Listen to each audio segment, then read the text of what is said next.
নদ নদী অববাহিকার জেলা হচ্ছে কুড়িগ্রাম। টানা বৃষ্টি এবং উজানির পাহাড়ি ঢলে কয়েকদিনে কুড়িগ্রাম জেলার নিম্নাঞ্চলগুলি প্লাবিত হয়েছে। দুধকুমার তিস্তা নদীর পানি বিপদসীমার উপর দিয়ে প্রবাহিত হয়েছে। তবে ধরলা ব্রহ্মপুত্র নদের পানি এখনও বিপদসীমার নিচ দিয়ে প্রবাহিত হচ্ছে। এছাড়াও অন্যান্য নদীগুলোর পানি বেড়েছে। কুড়িগ্রাম জেলায় টানা কয়েকদিনের বৃষ্টিতে এইসব বন্যা পরিস্থিতির সৃষ্টি হয়েছে। নিম্নাঞ্চলগুলো প্লাবিত হয়েছে। অনেক মানুষের বাড়িতে এখন পানি ঢুকেছে, তবে মানুষের ঘরে এখনও পানি যায়নি। হঠাৎ করে এই পানি বেড়ে যাওয়ায় বিশেষ করে যে নিম্ন অঞ্চলের মানুষগুলো চরম দুর্ভোগে পড়েছে। মানুষের সাথে তাদের যে গবাদি পশুগুলো আছে এই পশুগুলো চরম কষ্টে পড়েছে। স্থানীয় মানুষরা বলছেন যে আসলে বৃষ্টির কারণে এবং পাহাড়ি ঢলের কারণে এই প্রথম জেলায় এবার বন্যা হলো। তবে সময় যত যাবে বন্যা আর পানি আরও বাড়ার সম্ভাবনা রয়েছে, এটি বলছেন স্থানীয় পানি উন্নয়ন বোর্ড। তারা বলছেন যে যেহেতু ভারতের আসাম এবং পশ্চিমবঙ্গের বিভিন্ন এলাকায় প্রচুর বৃষ্টি হচ্ছে, এই বৃষ্টির পানি পাহাড়ি ঢল এদিক দিয়েই নেমে যায়, যে কারণে এই বন্যার পরিস্থিতি সৃষ্টি হয়েছে। তবে এখন পর্যন্ত মারাত্মক অবস্থার সৃষ্টি না হলেও অন্তত ৩-৪ দিন পানি বাড়ার একটি সম্ভাবনা রয়েছে। তবে এই অবস্থায় মানুষকে ঘরবাড়ি ছাড়তে হবে না, ঘরে থাকতে হবে। এই বন্যার কারণে যে নিম্নাঞ্চলে মানুষ যে শাকসবজি লাগিয়েছিল এগুলো তলিয়ে গেছে। সবচেয়ে দুর্ভোগে পড়েছে যে আমন বীজতলাগুলো নিচু এলাকায় তারা বীজ ফেলেছিল, এই বীজগুলো পানির নিচে এখন তলিয়ে রয়েছে।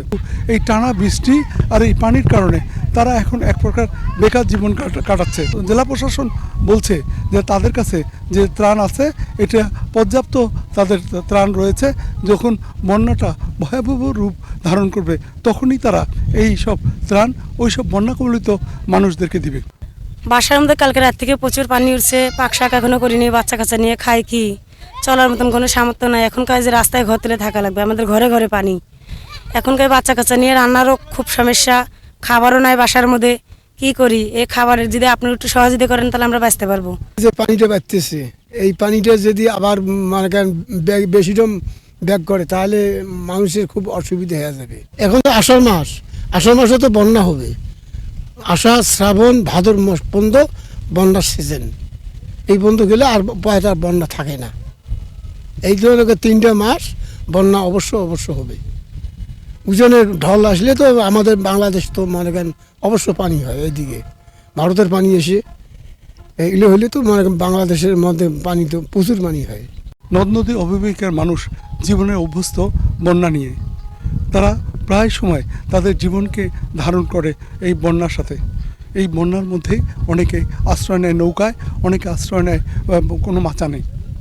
এখনও এই পরিস্থিতির সৃষ্টি না হলেও তারা বলছেন যে তাদের প্রস্তুতি সময় এসে গেছে, হয়তো আরও প্রস্তুতি নেবে বন্যায় এবং বন্যা মোকাবেলা করার জন্য। পাশাপাশি স্বাস্থ্যসেবারও তারা একটু অনুরোধ করেন এই সময় স্যালাইন এবং পানি বিশুদ্ধকরণ ট্যাবলেটের যেন ব্যবস্থা করে। তাহলেই তাদের যে ডায়রিয়া সহ বিভিন্ন বন্যা কবলিত রোগ ব্যাধি হয় এটি আর হবে না।